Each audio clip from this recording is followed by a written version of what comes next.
Hi, so here's some information on what to do with the picoslidertoy PCB once you get it. You'll need to add a Raspberry Pi Pico and a I2C OLED display. But first, the Pico. So which Pico? There are a couple. You could use the standard no headers version of the Pico that's got the micro USB port. I prefer to use the USB-C purple Pico, Pico clone, that's also got 16 megs of flash, so you can store more stuff on it.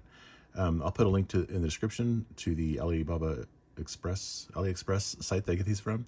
They might also go up in my Tindy store at some point. But to solder it down, you notice this is a surface mount, but it's really friendly surface mount. Pretty easy, even if you've never surface mount solder before. What I usually do is I put a little bit of solder on one pad, and then I will heat up that pad while aligning the Pico on the PCB. And then once it's all straight, then I'll remove the soldering iron and let it cool. This should only be a couple seconds.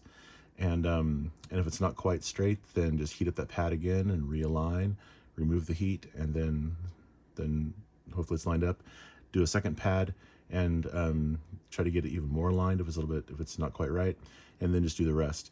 If you want to see a video on this process, I have one that I'll put it in the description for this board. It's the Pico Touch little MIDI controller. It's got the same footprint, and you solder it down the same way. If you're good with surface mount soldering, this will take maybe like 2 or 3 minutes. If you're not, you can take your time. There's no rush. And at the end of it, you'll get a thing that looks sort of like this. And at this point, the board is functional. You can install the software on it and use the buttons and the sliders and stuff. You won't be able to get the visual feedback to know where the slider is currently sitting. So let's talk about the OLED. So the OLED is one of these 0.91 inch 128 by 64 I2C OLED displays, and the one you want to get is the one that has ground VCC SCLSDA, not VCC ground. These are bad displays. That's why I have a red mark on this one. It's like, Todd, do not use this display. You want to make sure that it has ground on the outside.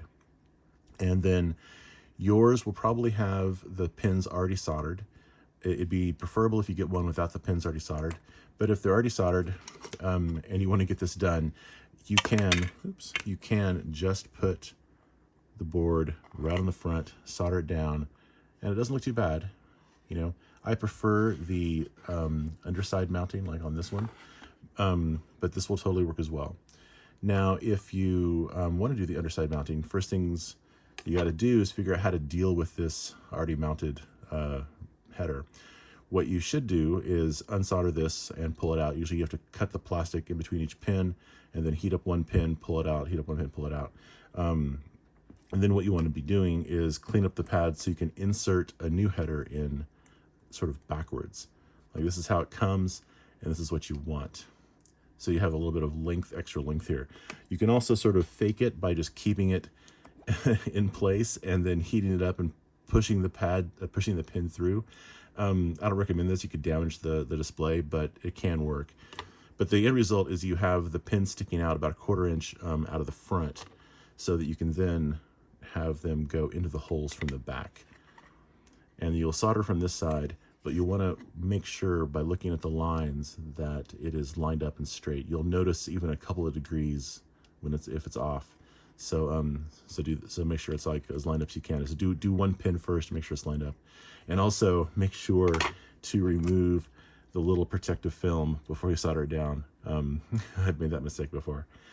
All right, so at this point you have a Pico and a display all soldered down. You'll want to, with snippers, trim off the excess header pins on the back and on the front so they don't poke you on the back, so they'll fit into this case if you use the case. And at this point, you're done. You will need to then find some way to mount this a little bit above the table.